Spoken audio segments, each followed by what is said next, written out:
by Froggen, obviously, where although he was basically 1 versus 5 by the end of it because he was the only one that had got that strong, he could have tipped the balance of the game. We'll see how that one all gets going here. As we've said, so many questions really to be answered, especially with that man Shaka coming in for Ninjas in Pyjamas. So you've touched on the fact that Febiven's Kale is going to scale very well. You know, the longer the game goes, the more of an impact he's going to have. Both of these teams actually scale very effectively. You know, I think that you've got Trundle that's going to become this mega tank killer. You've got Munda that's going to become a mega tank. There's a lot more damage sources on the side of Cloud9 Eclipse. So I think the longer the game goes, the more important it's going to be for NIP to find the right fight and get the right pick. Because they simply don't have the same abundances of damage all the way down their roster. So we'll see how NIP handle that situation. So it's going to be a top of the jungle start for both teams. Shaka and Zoro going to be starting off with the red buff, and over the other side, Ko is going to be helped out by Odo Amna to take his red buff away, and then we'll switch across. Obviously mid lane we have Kale versus Lulu, a matchup which is becoming all the more popular. So this is a matchup we have actually seen already. Coutard was playing Kale. The first time we've seen it was Alex Edge playing Lulu. In the early game, Alex was able to get a kill onto that Kale just by out trading. What you tend to see with the Lulus is they go cooldown reduction in their runes, rush into Fiends, and it allows you to get 2 Glitter Lancers off 1 E. And that's basically why he becomes such a lane bully. Good trade here between Nukeduck and Febiven, but as it stands, it looks about even. This is going to be a very, very interesting game. If you just join us, don't forget, it's a best of 3 game. So one team going to need 2 wins to take that one home, and the title here for our first split in spring. Down on the bottom side there, we just saw Shaka with that Wukong starting to move on towards his red buff. And in the bottom lane, actually, it's Ninjas in Pyjamas that are doing all the pressuring. So an early level 2 for Freeze and Mythi has allowed them to sort of zone Hyanin and Voidal a little bit out of the way. The range on Jinx and Thresh, plus I think the early damage is a little bit higher. Voidal needs to get a little more aggressive. He's been hooked. He's been hooked, but I'm not sure that they could get a kill from this one. There's a stun down from Voidal, and he just puts that damage right back in on Mythi. Took good damage from the minions in there as well. Considering that Hyanin hasn't taken any damage at all, that trade was actually in the advantage of NIP. What I'd like to see from Voidal with that Annie's charging up the stun, get that Pyromania ready, and then continuously auto-attack. Have the threat of stunning Freeze up, because the follow-up damage from Hyanin's Lucian can be very high. They've caught Hyanin. There's another hook coming in. Zap is actually going to land this time around. Mythi down below half HP. In the end, though, again, they couldn't pull any further. Just simple trading going on. Bit of power play in that bottom lane. I don't think Voidal actually even landed any damage on his W either there, so we'll have to keep an eye on who's landing their abilities. As it stands, Mythi and Voidal going quite aggressive. Shaka making the first potential move of the game, and literally as we start to say it, he decides to recall in the Tribush. This top lane between Trundle and Mundo should actually be a little bit of a farm fest, even though Odo Amna's got that Ignite.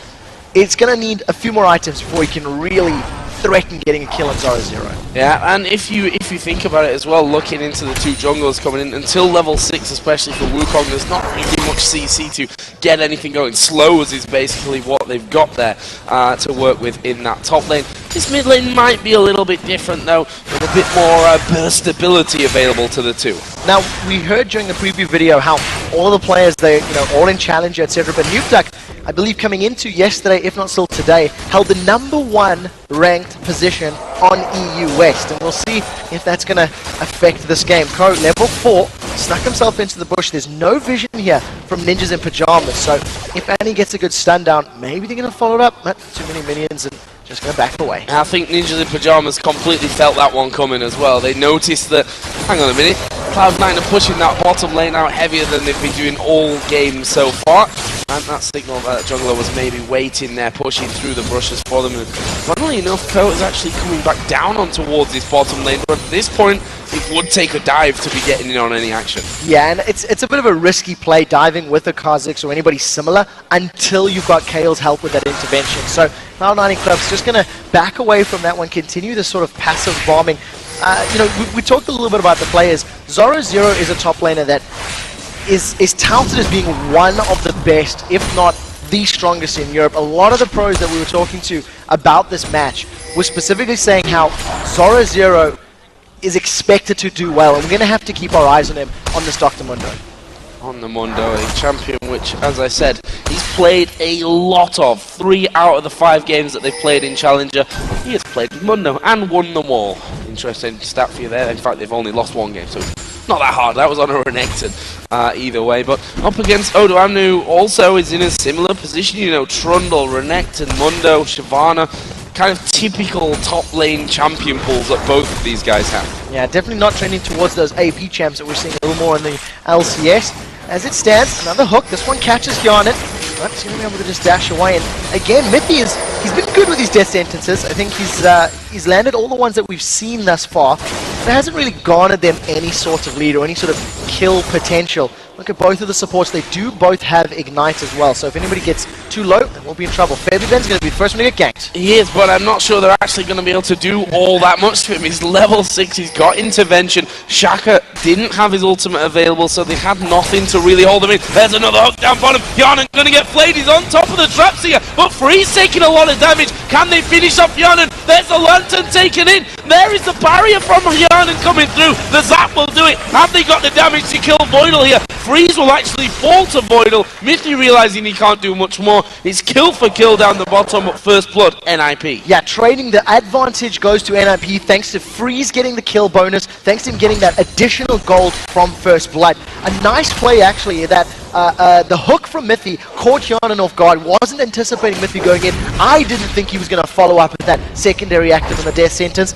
Nevertheless, we do see Freeze coming back into lane. BF Sword as well as the boots. So damage will be even, but Freeze is going to be able to kite and dodge a little bit more. Ko may be the next target.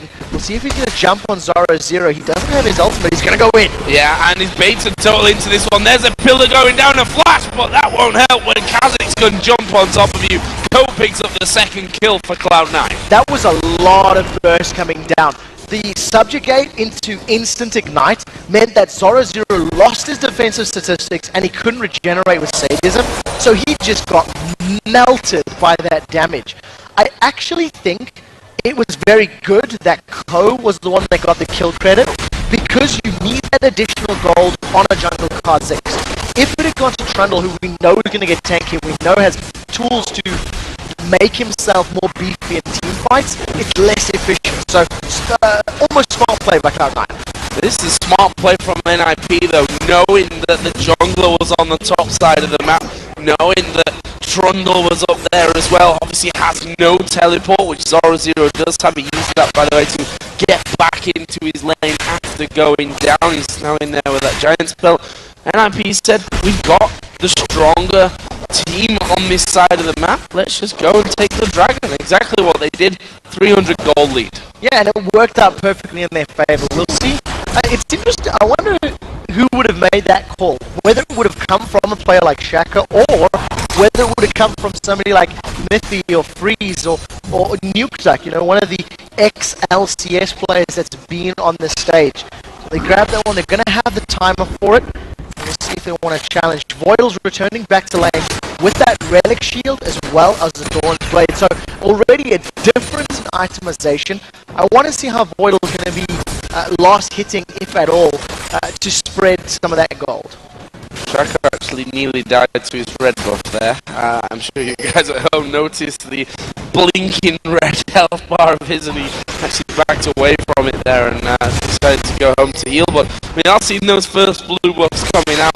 Actually, Nukeduck already has his, and there is one for Febiven as well in the mid lane on Kale. As I said, both of them now up to level 6, and Shaka, once he hits that level 6, which should be very, very soon here, he's going to get interesting. He's currently a couple of levels behind, actually. Yeah, so Ko does have that additional kill under his belt for extra XP, and we've seen Ko in the lanes. He's leached some CS from both bottom and top lane. Not necessarily, you know, killing him, but just the experience working in his favor. So that is a testament to him being level 7. I believe that Shaka has just hit level 6, so he's got his Cyclone available.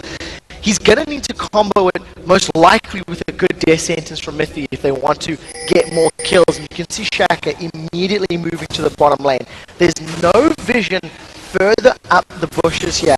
for Cloud9 Eclipse. So we could see a Lantern gank, or Snecker's just going to sneak in. He's got it with decoy. There is a decoy and there is a cyclone. Have they got the damage to finish this one off? The hook actually missing. There goes Tibbers down. And they've hardly taken any damage there, to be honest, Cloud9. NIP have to back away. Shaka nearly went down even. Shaka ate every single bullet of the culling as he was trying to spin with that cyclone. Spin to win did not work out for him this time round. And a nice defensive play from Cloud9 Eclipse. It did cost them both of their ultimates. However, they didn't burn any of the summoner spells. So very nice just backing away from that. I think Shaka needs to get way more tanky if he wants to try and sustain damage, but with Mundo on the team, we're most likely just going to see him building damage items. That was interesting. 0-0 didn't have a ward down in River, doesn't have his flash after he used it last time when he went down up there to the gank, but Co deciding actually he's going to get back onto his jungle path, and looks like he's going to try and come in there through the lane, which is, for me, is a long way around, but we can see the ward, so there we go. What's very important to note about that is that Cloud9 have pulled Co up there the moment Ignite comes off cooldown. As Co was running into the bushes, Ignite had just become available now for Auto-1 there to use. They may wait for 0-0 to push this wave back out, because at this moment in time there's a lot of minions to deal with, and they're going to be a little scared. Look at the Shaka, aware of the dive, he's coming in. Shaka coming around, he doesn't have his cyclone available. Odoaman is going to get caught out from this one, but look at the burst coming out there. There is a kill onto Shaka. Cloud9 start to back away, but they need to be careful here. Nuke Duck's coming up, he stood on top of the pink ward.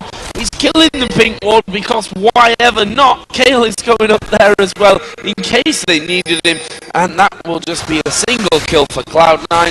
Again, nicely done. Shaka is so squishy right now, we just saw that. He just got shredded. The Subjugate plus Ignite once again coming down from Auto-1 there. Co was able to jump in from behind, grab them a kill. They've set their sights on Nuke Duck, and there goes Febiven. They're going to dive in onto him. Do they have the damage here? No. Wow, that's a big hit onto Watco. As he said, Athene's Unholy Grail was rushed out here by Nuke Duck. What we have seen is both of the jungles are squishy. They've caught Voidal now. They've caught Voidal in there. The box has gone down, but I think actually NIP are going to be losing out on damage from this one. Yarnan focusing straight towards Freeze. Half of his health gone. Voidal didn't really take much damage. I'm not quite sure why they were trying to focus Voidal. There wasn't any auto attacks down onto Yarnan. So the moment that Freeze turned his attention to that Annie, Harnan just said, thank you very much, I'll just keep auto-attacking, Freeze's Jinx, and forced him away. Freeze trying to get these double golems without taking any damage. He sets once or twice. He does a pretty good job of it at the end. Yeah, making sure they go down for him. Obviously, he's got a BF Sword boots in there. And it's been a while since these bot laners go back, so I'm assuming that they are sat on a decent amount of health right now. As we see 0-0, he might actually get caught out from this. He does now have his flash available. Will use it as well, but almost as quickly as it comes off cooldown, he's back on it again. So, a difference in approaches here as far as the lanes are concerned. The only ganks we've seen from Ninjas and Pyjamas has been for Freeze and Mithy. Shaka tried to make it work, and then he responded to a gank in the top lane, which didn't work in their favor. Now, NIP have been caught up. There's Tibbers. Look at Febiven coming from the tri-bush. Yeah, this could be very, very dangerous. They could dive this one. They have intervention available, but we see from Cloud9's side, they want to play this very, very safely. I think the problem was they didn't know where Shaka was there. Nuke Duck could start to move down a little bit on the river as well, so better safe than sorry. Yeah, I completely agree with that. And in terms of the dynamic of play, Cloud9 have been much more proactive in trying to find ganks and trying to roam. Every time a fighter is rocked up in that top or bottom lane, Febiven has attempted to move, has attempted to roam. It hasn't worked out just yet, but we'll see how well he continues to scale. He's a little bit behind LCS to Nuke Duck, but it is somewhat to be expected. It is quite difficult to deal with that Lulu in those early levels, thanks to the slow, the shield, and the constant auto attack harass that can come down. Nailing his red buff down there. Easy damage for him, easy kill. There's that one. We'll see where he goes. Actually, mid lane, not really had much focus put into it whatsoever up until now. I was expecting, honestly, a little bit more in there with players, you know, of Febiven and NukeDuck's kind of caliber from this. It's mostly because of the champions. Kayle, you know, without a couple of items on her belt is actually not all that scary. And in addition to that, Lulu needs some assistance from other champions and from other lanes to really try and secure kills and get them locked down. So that's why that mid lane is turned into a bit of a farm fest. The one thing that Ninjas and Pyjamas have done well, they secured the first dragon of the game, realizing that Cloud9 were up in the top lane. Now they've started the second one off, they've got a lot of members around. If Cloud9 want to challenge, they have to go soon, because this is going down quite quickly. It is going down quickly. Ko is going to jump in there and actually will steal that one away. He ults stealthing out of there, and that is a great steal from them. There's a culling coming out, which should stop Shaka actually getting in to do anything. And well, that is a mega bonus for Cloud9 right there. You cannot afford that to happen. Shaka still got his smite up. Didn't expect it at all. I think Shaka was not anticipating Ko coming in there, get caught napping a little bit, lose the dragon. And that's something you have to ask. Is that going to affect Shaka's mentality? Is this something that can throw him a little bit off, considering he's the sub, he's the guy that was brought in to replace Amin, who is a jungler that, to be brutally honest, helped carry Ninjas and Pyjamas to this final. Along with NukeDuck, I'd argue with that one as up until now. Well, he's doing what we said Lulu's do well. Have a great laning phase, but is he going to be able to have the impact later? Look at this, Odoamne going 1-on-1 versus Zoro0. Jumps down, and he's taken 3 or 4 turret hits in there, hardly lost any health for it, and that was just a simple 1v1 under the tower. Shouldn't happen. No, it definitely shouldn't. But when you've got that Trundle with Subjugate available, with Ignite available,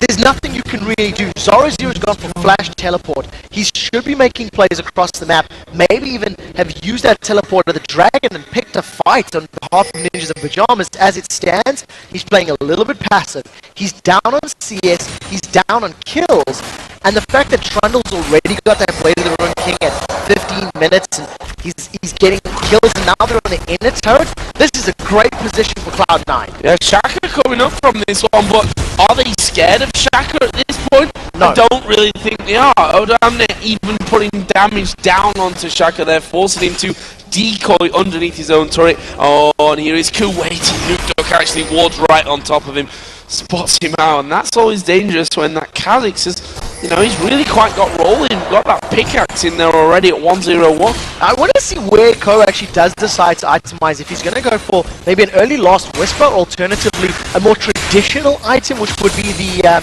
oh, we do see Febiven has been caught by NukeDuck. Yeah, he does use the intervention there, but that Ignite ticking away on him!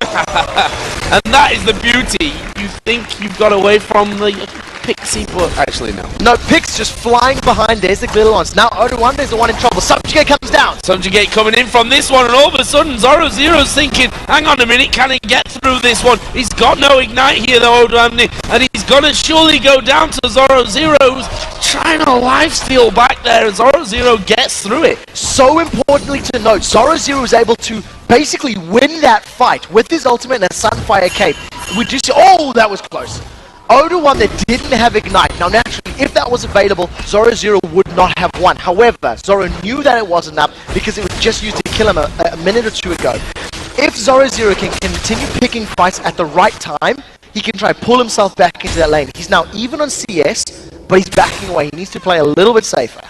Let's have a look at CS while we're talking about it there. Freeze is ahead down in that bottom lane, has that kill to his name as well. Over on the other side, yeah, we shouldn't also forget the face of the mountain in there, which obviously adds a little bit more in there onto that total that we're seeing. Meanwhile, Ko here coming around that mid lane. NukeDuck and Mithy are there. Voidal's coming to join in as well, but I think we're just going to see a trade of a few wards. Yeah, I think both of these teams are going to set their sights on these middle turrets as it is right now. Both teams got one turret down. You can see the AD carry of Cloud9 Eclipse is slowly moving up towards this red buff. Cloud9 are doing well at getting vision control. I think they're setting this one up for Dragon. It should be a couple of minutes, 3 or so, until it respawns. And by getting this nice ring of vision, it's going to give Cloud9 the ability to interpret and interact with NIP as and when they move for it.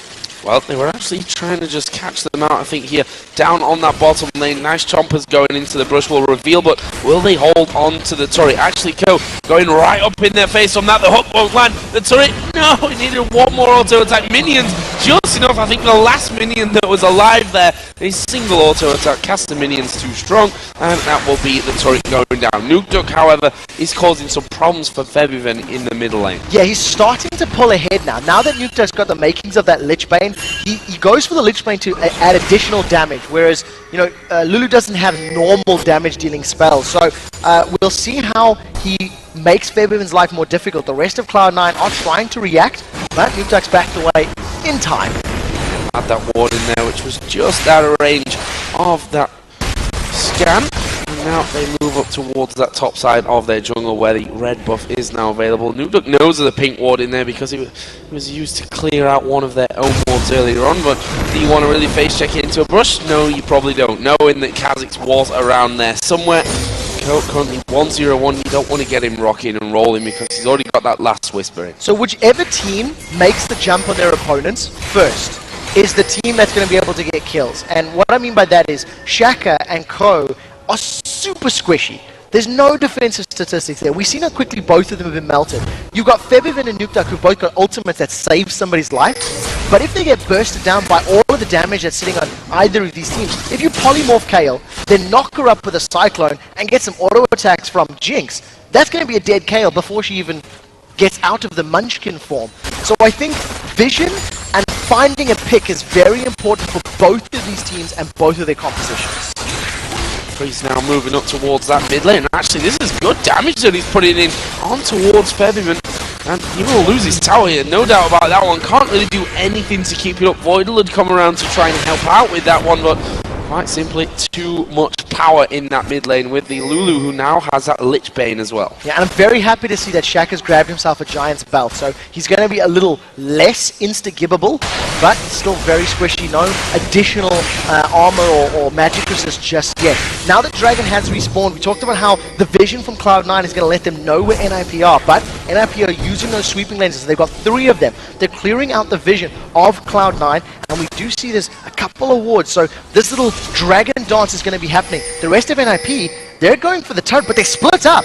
They split up from this one. Interesting decision. Shaka and Zoro there at the front. We're going to see Odo Amna getting right in on top of them, but I'm not sure he's got the damage. Actually, we'll get hooked from this one. This could be bad news for him, as we're going to see him going very low. Shaka going low as well.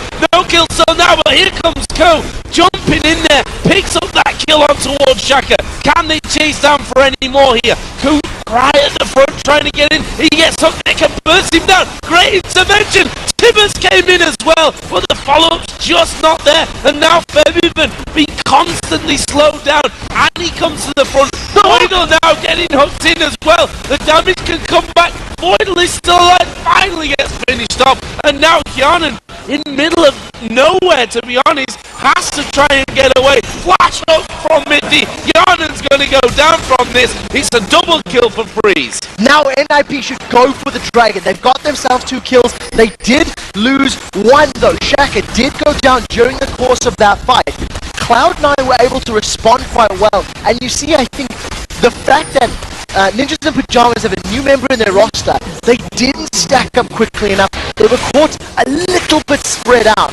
Luckily for NIP, Cloud9 continued to chase when maybe they should have backed away, and Mithy with some great hooks, allowing NIP some kills on the way out. So far, Mithy has been on point with those hooks. There's no doubt about that one. The flash up there at the end as well, really coming in handy for them. So let's take stock after that fight, after the Dragon goes down. It's currently 5-4 in kills for Cloud9. Look at the goal. It's pretty much bang on even at this stage, 23 minutes in. We've got 2-2 on turrets.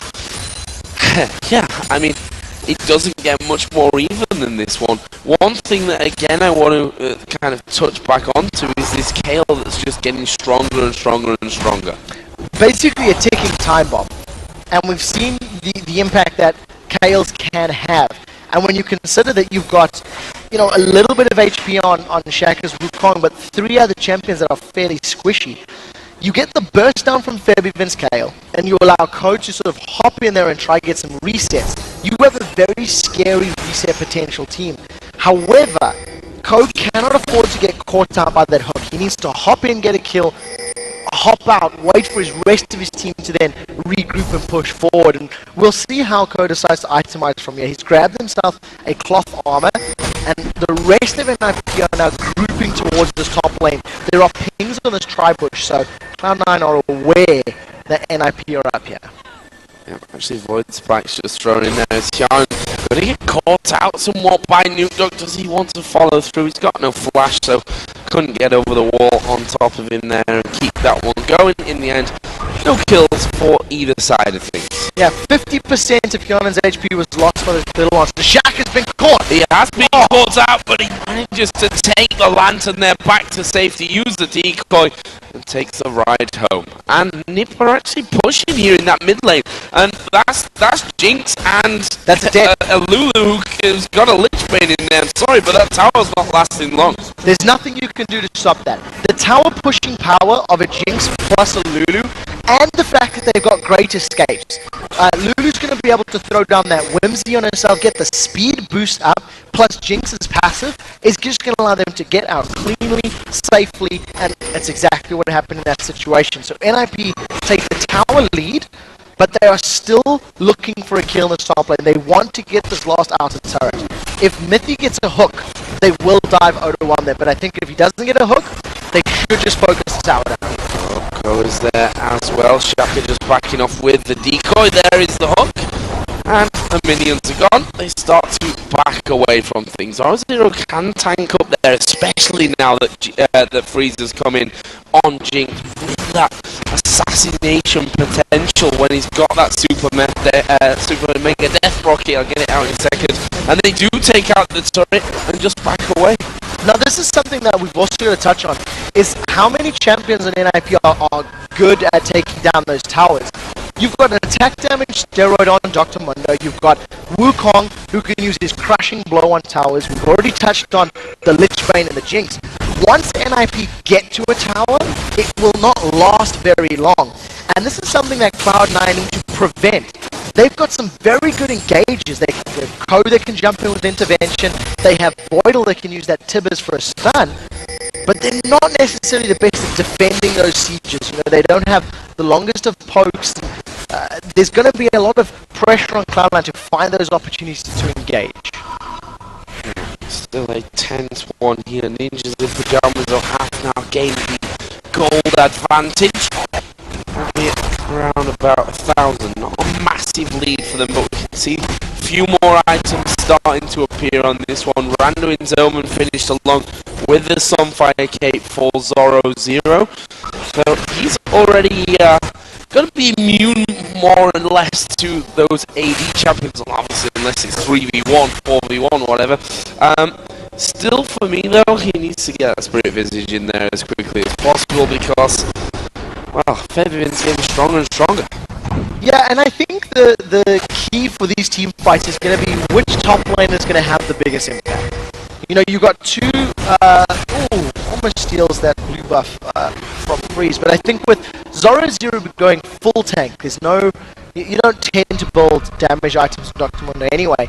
Odo1 can shut him down quite efficiently. If I recall correctly, when Rocket played Fnatic for the first time, Zazas was the one playing Trundle and Soaz was playing Dr. Mundo, and I distinctly remember Soaz being caught by a hook, having his stats stolen, and like Dr. Mundo, full tank, was killed very quickly. I think that's what Cloud9 want to try and do if these fights happen, because if Zoro0 and Shaka get to the backline, get to Hyana and Voidal, they can wreak havoc with the Cyclone and the damage that Mundo can put out, the sustained ongoing damage. Yeah, and the tankier the better almost for that Subjugate ultimate coming out of Odo Amnit. Let's see now what the other team can do when it comes to pushing turrets, because they're going onto this middle out turret. There's the box down from Mithy. He's taking a lot of damage. Shaka's going to come spinning on through. Turret goes down finally. There is Tibbers. 2 kills, actually 1 kill. That's still alive. One of them coming down there on towards Thresh. Can they get any more? Code is going to go down. Pyjamas is trying to get some kills as well, but everyone going so low in that one. Nuke is coming through here as well. The Super Mega Death Rocket, where is it? Why is he not going to go for that one? Is he going to... I don't think it's enough actually to kill Odoamne, so they'll keep that one up, and Zoro going to pop his ultimate here. They might look to push back, you know. 2 for 1, sorry, tower and 1 for 1 as far as the fight was concerned. Cloud9 diving under the turret after Febivin was caught. Mithy actually committed to that one, landing a good death sentence.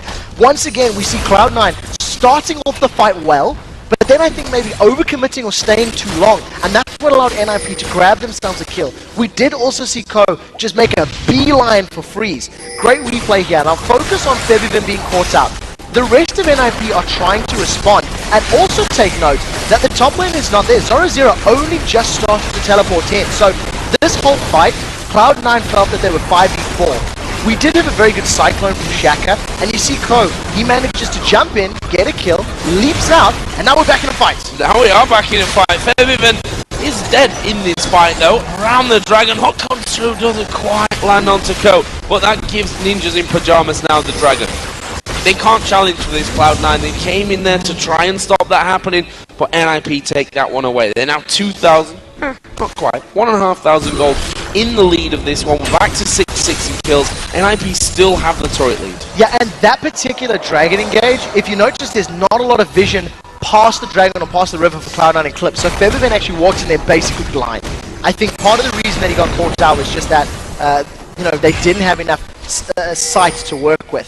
We see Zoro a little bit overextended. He's going to back away and get out cleanly from that particular situation. But now Ko and Shaka both getting more tanky.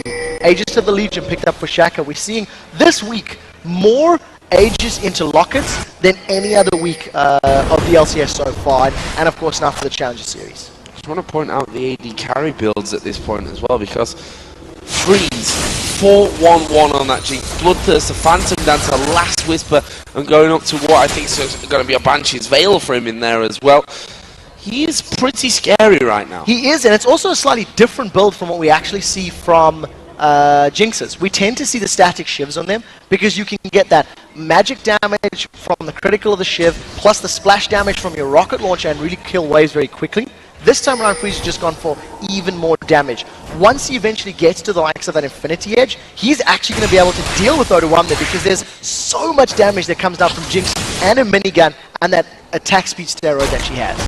Just seeing a few wards being put down by Baron as well here, so that whole game is going to start to kick off basically between Mithy and Voidal to see who can get the best wards down and who can clear them out. Straight away after that one, we saw there Mithy a little bit cautious. He's on his own there in that Baron pit, so needs to watch out somewhat how far he actually goes through here, and he knows that ward's obviously in because he's already done one chunk of damage to it, and he will regain that ward control. But again, sweeping lenses pretty much across the map. We've got 7 in the game so far. Yeah, 4 on the side of NIP, 3 on the side of Cloud9. Considering the amount of wards we had in the early game, both teams have realized that they're pushing quite aggressively actually into their opponent's territory, so making sure you have that vision control is definitely going to pay dividends.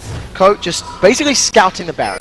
Just wants to see. There was no vision there for Cloud9. You can see there's no wards in that pit, thanks to NIP's good positioning of that pink ward. And again, it's just use the sweeping lens, deny the vision, and force your opponents to make a move. Cloud9 and NIP, we touched on how they both want to get a pick, they both want to get a kill, and then they can do other stuff, and that's what they're trying to do now.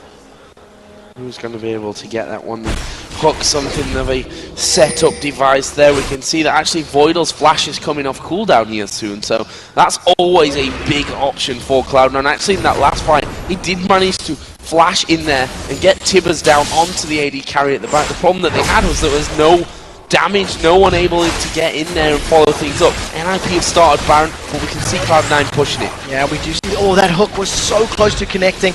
Nice ward comes down from Cloud9, and Ninjas in Pyjamas, they're trying to use Baron as a bait. Teleport is about to become available now for Zoro, so one way or the other, NIP are applying pressure on this map and forcing Cloud9 to react to them.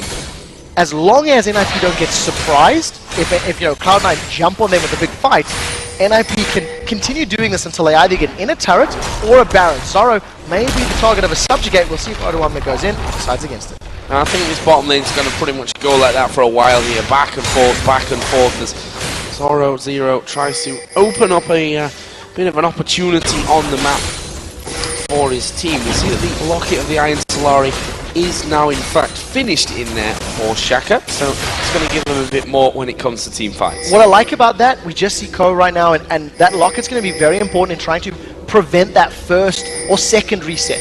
You throw that Locket down on the initial burst, and if Ko jumps into a fight expecting to get a kill in a reset and all of a sudden he's going to burn through that shield, it makes it a lot easier to focus him down and kill him. He doesn't have that mobility, so we'll see if Shaka's timing on that ability will be good. Still sitting on that single Giant's Belt is his only real HP item, and Odoamne and Zoro, the exciting tank wars continues. Exciting is one word for it, that's for sure. There's Ko using that sweeping lens outside of Baron, and they now have almost full control of that one. That's the annoying thing. Yeah, cleared out the ward and they just plop one straight down in front of you. You can't do anything about that. Second one coming in. Now Cloud9 getting back towards the middle. So a tense period, and you can see why. This is, you know, the Challenger Series final. It's the first game of the best of three. Both teams still testing the waters a little bit with each other. Ninjas and Pyjamas don't necessarily have the strongest of siege compositions. They don't have super great poke. They've got Lulu that can throw out glitter lances, sure. But you don't have a Ziggs, you don't have a Gragas to sit and poke your opponents down and force them to take damage, which allows you to put damage on the turret. So that's the reason NIP are now stalling out this mid-game and trying to find ways to make NIP come, make Cloud9 come to them. If Cloud9 are jumping on NIP, then NIP's composition is great. They can react, they can fight. On a similar token, Cloud9 doesn't have a very good tower sieging team themselves. They've got even less poke. And in order for Cloud9 to make something happen, they have to all in you. So, similarly to day one of the week, slower paced games, teams with a little bit less clear initiation. Voidal can flash Tibbers, but that's always risky. Of course, Mithy, if he gets a hook, that's definitely a way in. You can see there, the blue buff was taken away. They've got ward control down on that bottom side here, and they're setting up a little bit of a trap, and well, I'll build it up to throw the hook a little bit too early there, Mithy, but that's okay. Voidal just got a ward down, but there's another pink ward to stop that actually from giving them the vision, which means that Cloud9 have to start to come through here. They need kind of the man ward to be in position, which should be Odoamne. He's the tankiest of the bunch, but are they going to kick it off? Well, Dragon is going to go low. They've caught Odoamne, and there's the flash! Yeah, flash Tibbers. He actually caught 4 men in there. Ko is surely going to go down. No, intervention gets onto him in time. Odoamne right in the front of them. They're actually focusing on the tank, and they're going to kill him off as well. The Ninjas in Pyjamas can turn around from this one. Ko's going down. Febiven's going down. The big chase comes in as Nuke Duck gets himself a triple. There's the slow one to Voidal as well. This is going to be an ace. Wow! Max range hook from Mithy will finish it. It's a quadra kill for Lulu. I'll take everything back that I've said about Lulu not being effective later on. NIP get the ace. They're going to have the Dragon and maybe an in-him turret. They got exactly what they wanted. The Ninjas in Pyjamas composition wants you to jump on them, then react. We've seen the Locket of the Iron Solari coming down from Shaka. That actually prevented the first reset from Ko jumping in. They forced him down low. We had to see the intervention being used on Ko's Kha'Zix, but he used all his cooldowns, so it didn't matter.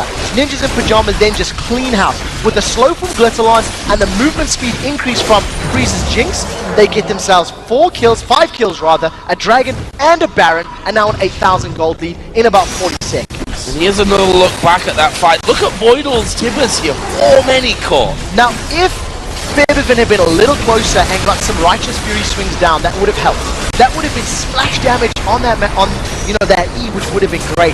And even better, if it had been a Kragus or a Ziggs, they could have popped Ninjas in Pyjamas. But Febiven is so far away from the beginning of the fight, and he joined so late.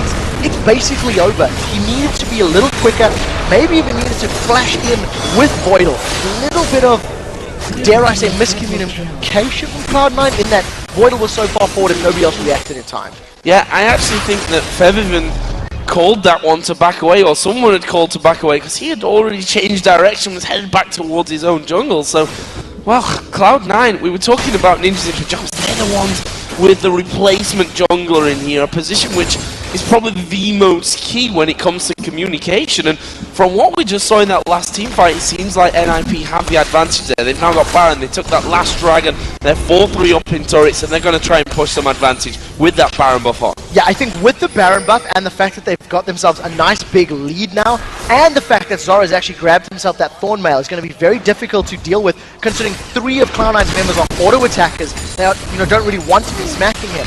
Now NIP are going to start the siege using the good range from Freeze. He gets the minigun out, and that's going to be another tower. Oh, no hook this time. That was a bit of a brave flash.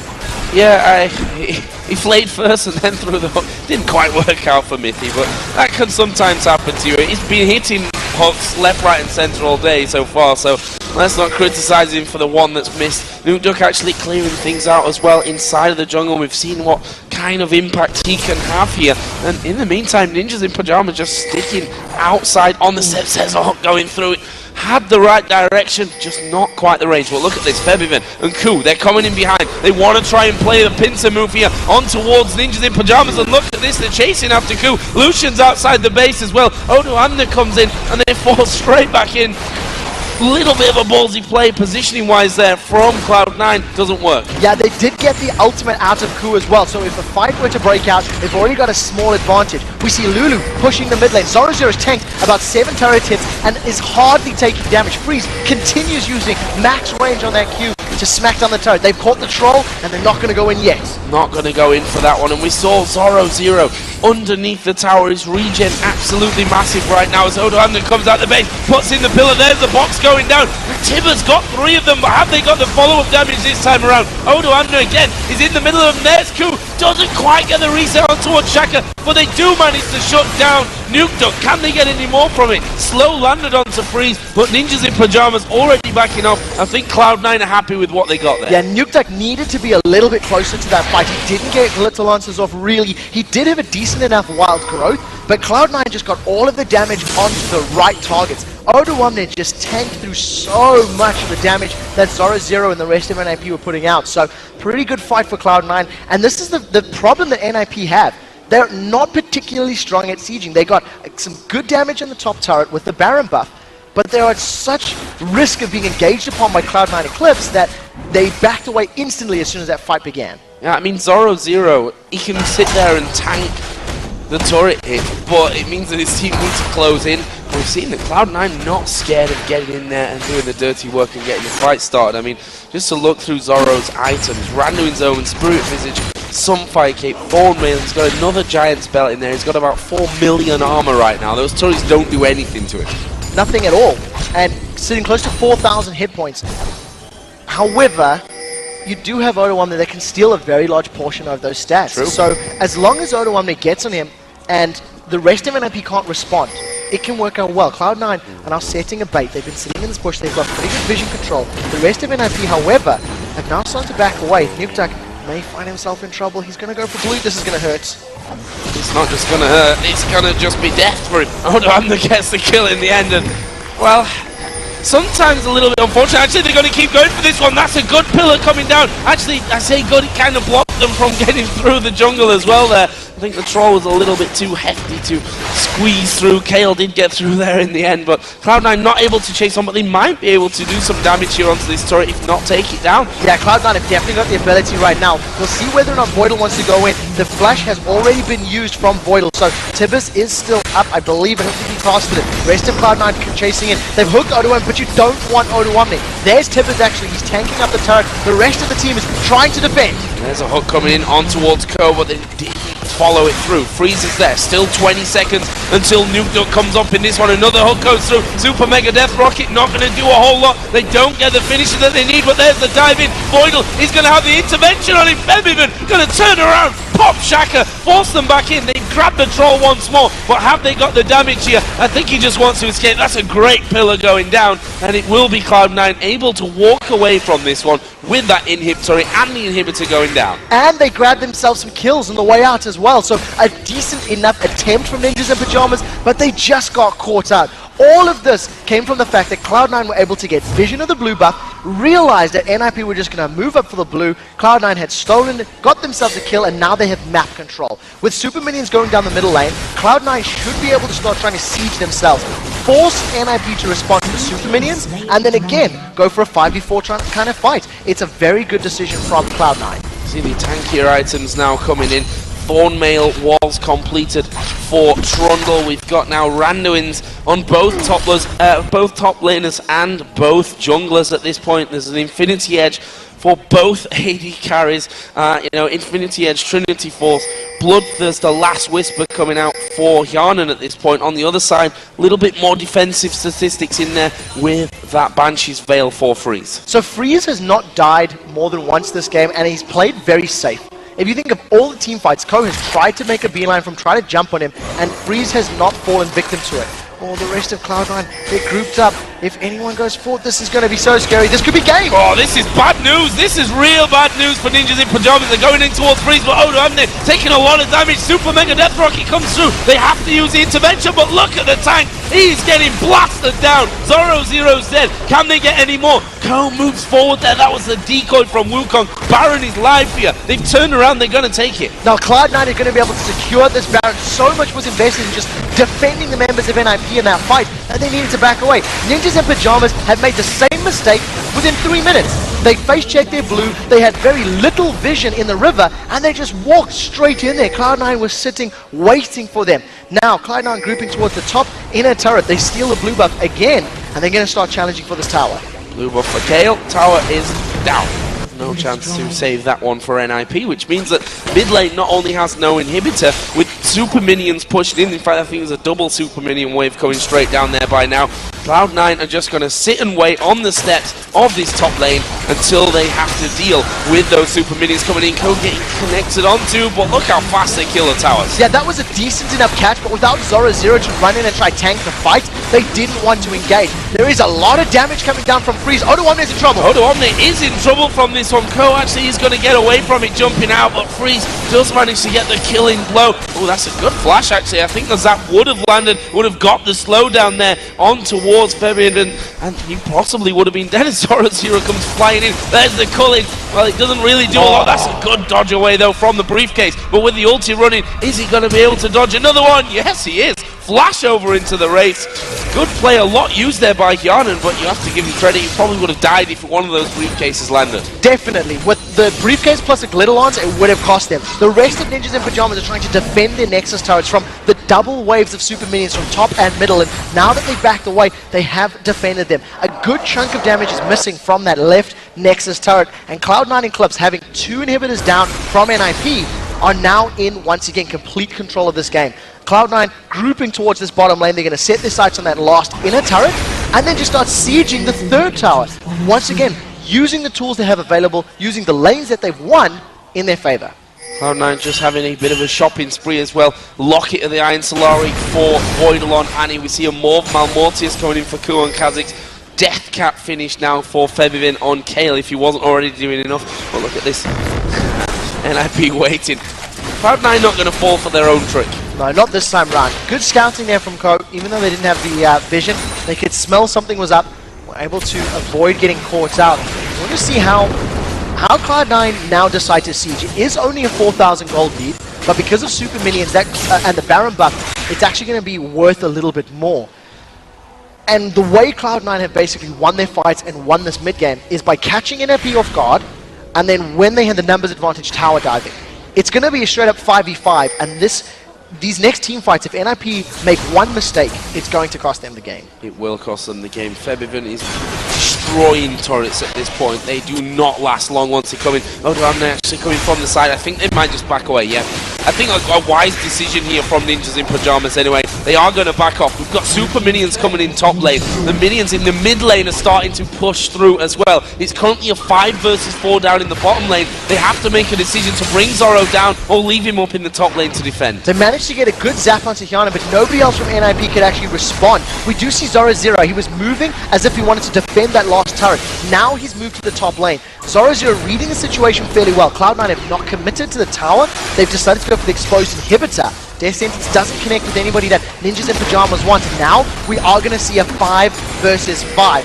Another Death Sentence goes wide. Mithy needs to get a kick. Flash Tibbets! Flash Tibbets comes down. Nuke getting a load of damage in onto him there. Shaka actually is going to surely go down. No, he's spinning away at the back. Mithy will die though, and that's going to give them the opportunity to chase in there for more. Zoro0's right at the front of them. Actually, good damage from Freeze coming in. Odoamne finding himself all alone all of a sudden in the back of his base. He has to flash away from that. Gets out of range, but Nuke still chasing in. He will pick up the kill onto Odoamne, and in the end, that's a 1-for-1.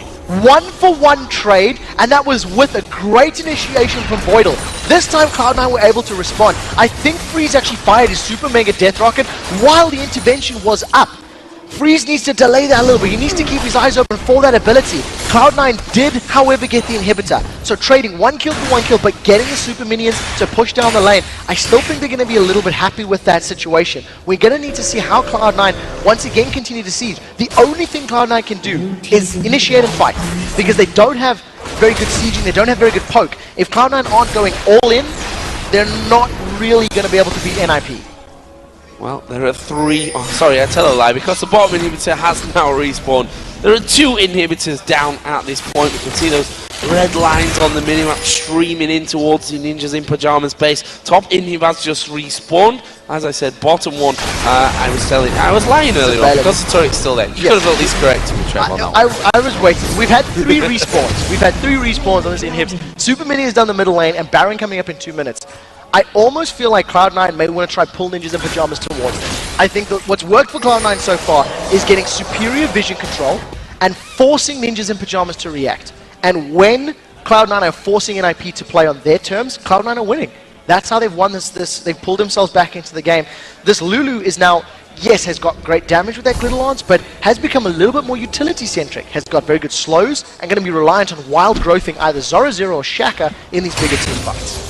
See that a Warmogs has been completed for Dr. Mundo. I think that actually happened quite a while ago and just didn't quite touch on that one. So I don't know exactly how much HP Zoro0's got at this point of things, but one could imagine that it's a lot. 4,794. Almost 5,000 HP. Halfway to 9,000. Over halfway if you can do maths. I think the fact that these teams don't have strong initiation, it's frustrating to play, and it's a little bit frustrating to watch, because the only way to make something happen is to get a good flash engage from Voidal or to get a death sentence from Mithy. And Mithy's death sentence has been very good. However, he's caught Odoamne in these sieging situations. It goes out so close to catching Ko. They probably would have gone in on that one had it connected. Now a locket is available now for Voidal, so if any of that burst damage comes down, Voidal should be able to block some of it. And again, see, Cloud9, they want to find a pick, they want to engage when they have the numbers advantage, and we don't have traditional engages, so I'm going to back away and play it safe. Baron is coming up in 20 seconds though, so that may give Cloud9 a bit more confidence to get in there and get things rolling at this point. Actually, they've pinged the bottom lane here. They might want to be thinking about sending someone off there to split push. Zoro0, of course, does have a TP. Look at this though, they're sat inside Baron. Yeah, this is going to be so scary. They've jumped in! Here comes the trap, they dive in. Shaka's going low. He does manage to get the Cyclone off Ko. Does get hooked in there as well. Can they damage him enough? No, he jumps out of the party, and that's a 1-for-0. 70 seconds spawn timers. They go back towards Baron Pit. Will they start this one off? Yes, they will. As the hook comes in, but it lands on the troll. Not the target that you're looking for. Ko getting good heals here as well, as they do bring the troll in once again. Taking a lot of damage, but there is the Baron. Meanwhile, Voidal going low. Will be finished off here by Freeze. They're actually doing well in this fight here, Ninjas in Pyjamas. Are they going to get another one? No. Ko flashes out to the backside. Yarn on the target, and look at the speed of Zoro0 in there with the teleport and those home guard boots. Ko is super low. There's the slow on Tiana. There's the shutdown. They can keep going. Flash from Freeze. He's going to take out Ko here as well. Takes the lantern back as well, and that is a 3-for-1. Now the rest of Cloud9 are trying to get some more map presence. There are minions pushing the bottom wave. Febiven has got himself into the base. He's going to set his sights on the inhibitors. He should be able to get one easily. And a back away, doesn't want to give up more. That speed that Zoro0 had wasn't even home guard. That was just his ultimate plus the coin. Now he's running, still has his teleport available. So if NIP can get 1 or 2 more kills. They may even be able to play the map if they decide to. That's a flash killer, Lance! Wow! That is ridiculous damage, but Featherman turns it around. Intervention's not going to save me there, I'm afraid. That's 4 men dead. Look, Annie's up in 15, but they've only got Odo, haven't they? NIP might be able to do it. Well, we'll see what they can do. There are minions in the bottom wave. There are super minions pushing through middle. So it's going to make life a little more difficult for Ninjas in Pyjamas. We need to see when Freeze gets to this tower. Nukeduck is doing a good job of killing his turrets, but it's taking a little bit longer than NIP wanted. They should be able to get the inhibitor and back away. Tower's now going to fall. Still 3 members of Cloud9 dead. What a game this one is turning out to be. That inhibitor will fall here. What will Ninjas in Pyjamas do? They've got minions down on the bottom side. It makes sense. Go for that bottom minion turrets, but the respawns are coming in. It'll leave 4 men alive for Cloud9, and to be honest, Ninjas in Pyjamas might be comfortable with that. Cloud9 cannot defend this. Even with 4 members alive, there is too much damage from the rest of NIP. Freeze has sold his boots, and he's picked up a Zephyr as his 6th item. The reason that fight was won for Ninjas in Pyjamas is because all of the ultimates were unavailable for Cloud9 Eclipse. Subjugate had been used, the intervention had been used, and all Freeze did is stood at max range with Fishbones the rocket launcher, hitting critical hit after critical hit, thanks to that Phantom Dancer and Infinity Edge, and allowed NIP to get themselves back into this game, and arguably now in control of the game. Well, they've had the gold lead pretty much the entire time. That's the interesting thing about this one. Cloud9 had bullied them back, had taken down 2 inhibitors. Only the bottom lane still has that inhib turret left standing. And 52 minutes into this match. This is what we were hoping for here from the Challenger final. We weren't quite sure what to expect, but this is what we were hoping for. Extremely close match here in game 1. And it's a best of 3, so we've got maybe 2 more to come after this. We can only hope for 3 50-minute epics like this. I have to admit the mid-game was slow, and that is because of the compositions that these teams have put together, and we are now once again going to be in the exact same situation we have been previously. Cloud9 are looking for a place where they can catch NIP off guard. They're playing the Death Bush game right now. Ninjas in Pyjamas so far have got themselves quite tightly grouped up, but there are 2 Guardian Angels on the side of NIP, which is very important to note. Cloud9 want resets, and you can't get resets if you've got the GA. So, just leap to safety. That was a little brave, in my opinion. And look at the movement speed there just from Winston. Zoro0's got in on Cloud9. This could be the fight. He's going in for this one. Odo, and they actually taking a lot of damage from the backside as well. He stood on the choppers. They've hooked him in. They can finish him off here if they wanted to. But there goes Tibbers down into the rest of the team. The shutdown comes down. Ninjas in Pyjamas are losing men. There is the Guardian Angel popped of Shaka. They'll wait around and they'll kill him straight off from that one. That is going to be 2 kills for 1. For the first time this game, Freeze is way out of position during the course of a fight. The Tibbers did come in. I think that's just a bear running around. There he is. In the fight, Boyle once again with a great stun in the middle of the team fight. And Freeze needed to be further back. Once Cloud9 threw down the shield and just committed to the fight, Odo1 and Co managed to find him, kill Freeze, and instantly Ninjas in Pyjamas realized they didn't have enough damage from the rest of their positions, and they tried to get away. Luckily though, Super Minions have actually grabbed the first Nexus turret against Cloud9. This is absolute madness, this game. I'd like to actually just look at Nukeduck for a second, because I think I just saw some pretty astonishing numbers on that. 738 AP. That is why Febiven just got popped earlier. You get the Glitter Lance, plus the damage from Help Picks, plus the Lich Bane proc. And that is just going to melt. But there's a couple seconds between each of those combos. So, you know, if you can focus Nukeduck in that small period of time where you can get Febiven and Co to jump on him, you may actually be able to take him down. But as it stands, both teams, 90,000 gold on the board. You're hitting peak damage, peak survivability for everybody. And whoever just gets caught out basically dies. NIP moving again towards this top side. Only Zoro0 going to show himself. We seem to be in a bit of a repeat of how that last fight all got kicked off, with people hiding in different bushes trying to catch each other out of things. We should mention though that Guardian Angel of Shaka's is down and out if they should fight now. Co, however, has his available. So that is also very important to note. Somebody like a Kha'Zix who can, you know, go down, allow his teammates to get a kill, come back up, and then continue casting spells is very key. At this stage in the game, you touched on the fact that Lulu's got that 720 ability power.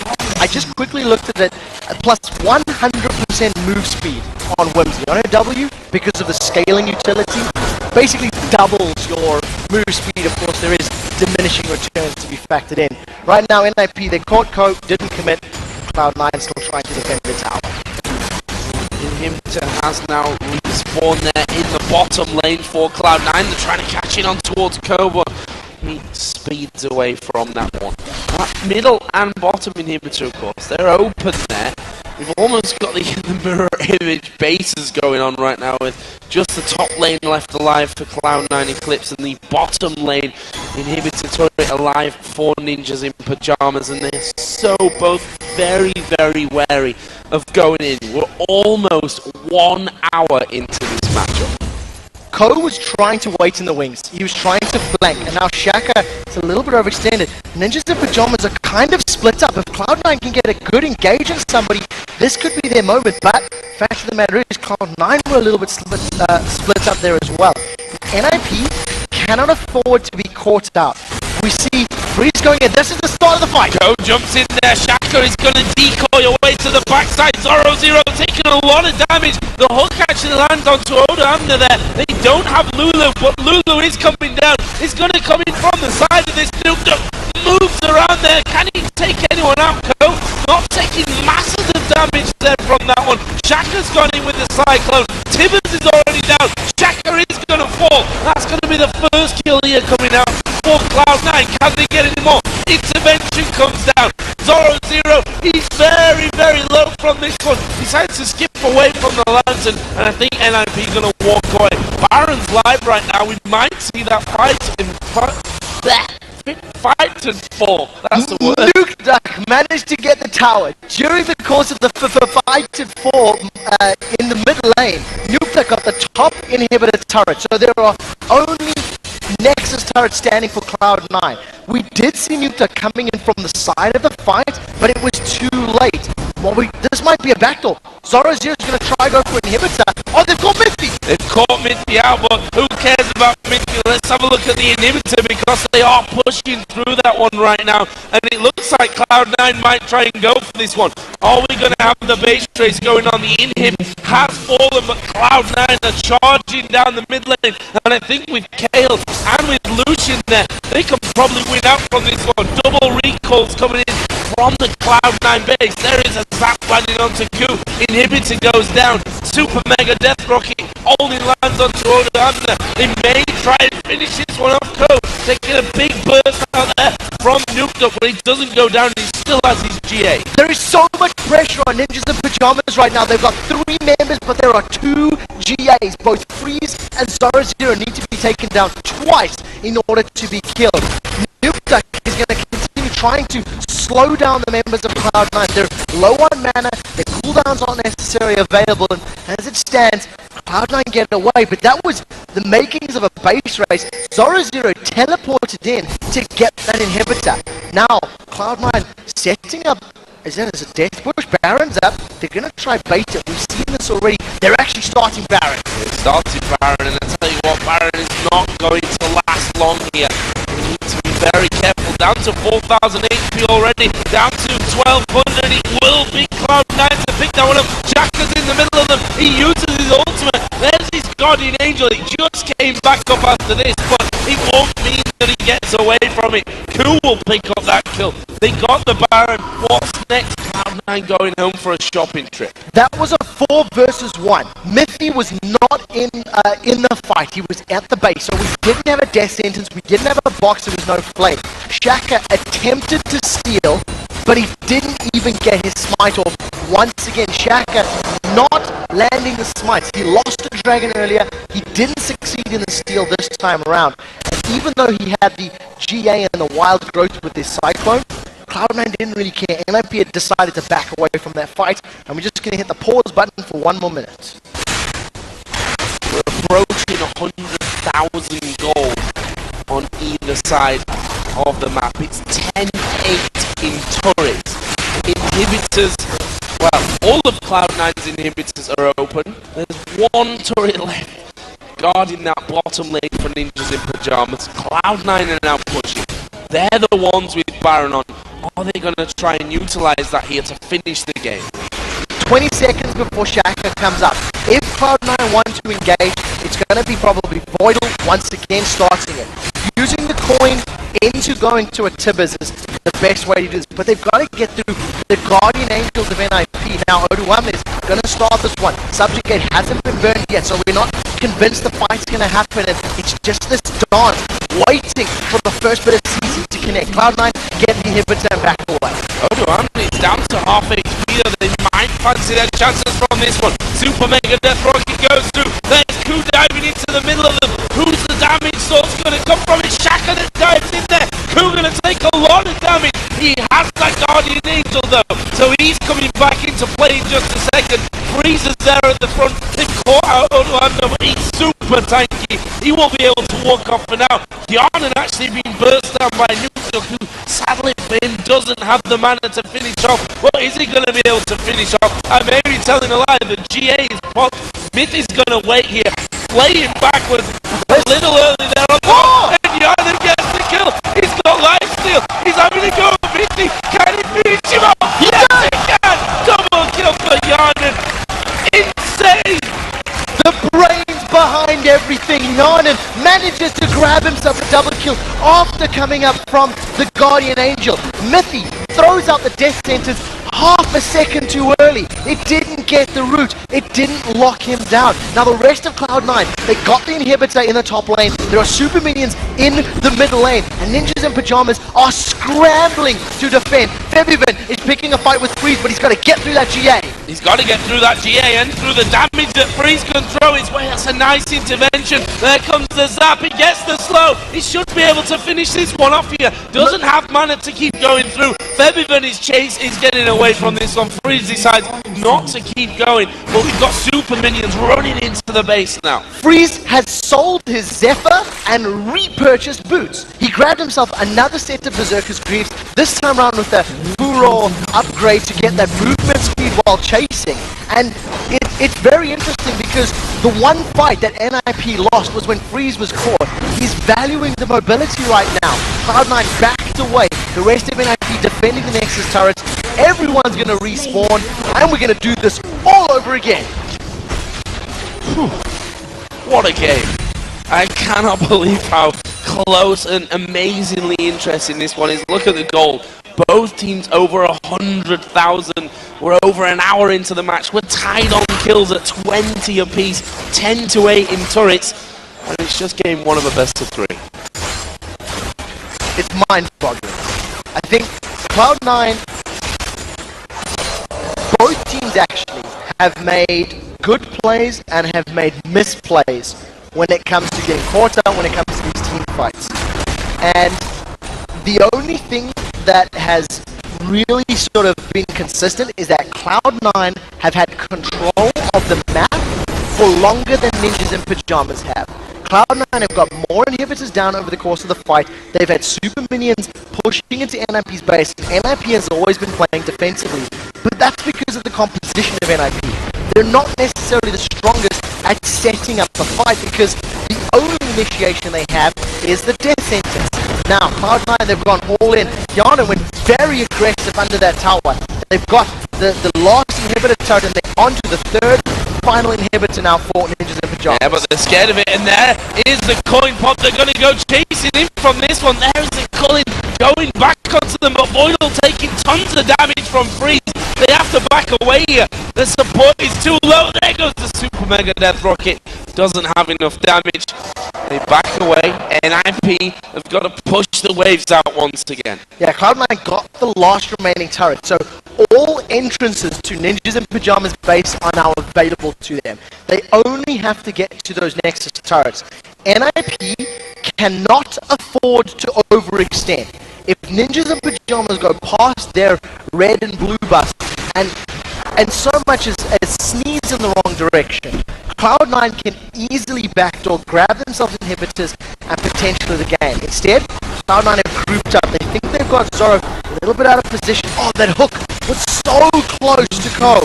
He's been dropped low by that Glitzerlance, and again, Cloud9 looking for an opening, looking for an initiation. He's got no Guardian Angel here. That is down at the moment for Co. Everyone else has their Guardian Angel available to them though, so just to keep that one in mind. And probably the danger and why Cloud9 are thinking, you know, we need to be a little bit more careful about this one when he doesn't have that up for himself. Cloud9 need to be even more careful than Ninjas in Pyjamas, because if Cloud9 lose one or two members in and around this area of the map, and NukeDuck is able to interrupt everybody else from getting back to their base, you could see Zoro teleporting to the backlines, teleporting to a minion that maybe pushes towards Cloud9's side of the base and could grab himself an inhibitor. I think that's what Ninjas in Pyjamas need to try and do to wrestle some map presence back. As it stands, NIP, once again, they're staying even, they're winning fights. I mean, as far as every metric is concerned, it looks close, but it's not been NIP in control. Baron is coming up here in 45 seconds as well. You see the NIP pushing this mid lane straight back out there. Hyun going to have a bit of a dig at Zoro, and actually they're going to catch Zoro completely out from this one. He may go down, no, he comes in, Wild Growth goes down, who's going to jump in there? Cyclone comes back, Super Mega Death Rock, he doesn't finish anyone up. Shaka going low, but all the damage goes to his decoy. He gets himself over the wall, but there is Co diving in again. They actually pop the talisman, start to back away. The hook flashed away from as well. Crazy stuff, no one dies. Zoro was so close to going down, he had to burn everything to stay alive. That was also a great escape from Shaka. Realizing he was about to get killed, so he throws a ward down and uses his Nimbus strike over to the Wraith camp, allowing himself to get out cleanly. Now, Ninjas in Pyjamas feeling that they're more confident, they're going to try and siege up this inhibitor. Cloud9 have already recalled. Co has got himself full HP. Look down the ultimate. There's nothing really available for Cloud9 with the exception of intervention. They're going to pick this fight. Co's gone in! Here comes the party as Co dives in. He actually gets his GA pops here though. The hook brought him right down and they were able to finish him off. Can they actually kill him? No, Mitty dies at the backside. Shaka gets a Wild Growth on him. Freeze gets his GA pop. This is not good for Ninjas in Pyjamas. There is a kill on Freeze. 3 men down. It's 5 versus 2 right now. Surely Cloud9 can do this one. Why have they gone back in? I think they know that this one's over. Zoro gets his Guardian Angel pop. But as he comes back up, they're going to throw everything at him once again. And they will be able to finish him off here. It's going to take a while. Radquid's coming in there as well. He is still running away from this one. Massive flow. And actually, you know what? Screw it. It's still alive. Zoro gets away from that. They're going to both recall. But Cloud9 are pushing. They've got minions on the inhib already. There's no way that these 2 members of Ninjas in Pyjamas can defend against 4 members of Cloud9. Cloud9 are going to try get to the inhibitors. We'll see if they siege down the Nexus turrets. There are a lot of minions to work with as they grab the first inhibitor in the siege. The rest of Cloud9 are now grouped up, and Zoro and NukeDuck have to do a monumental task of defending. Let's see how they do. 20 seconds is what they've got to hold on for. NukeDuck actually going to use his Sonya's there. Febiven used the intervention on himself, and I think this is going to be the game here. We do see Febiven go down, but they're focusing the Nexus. It's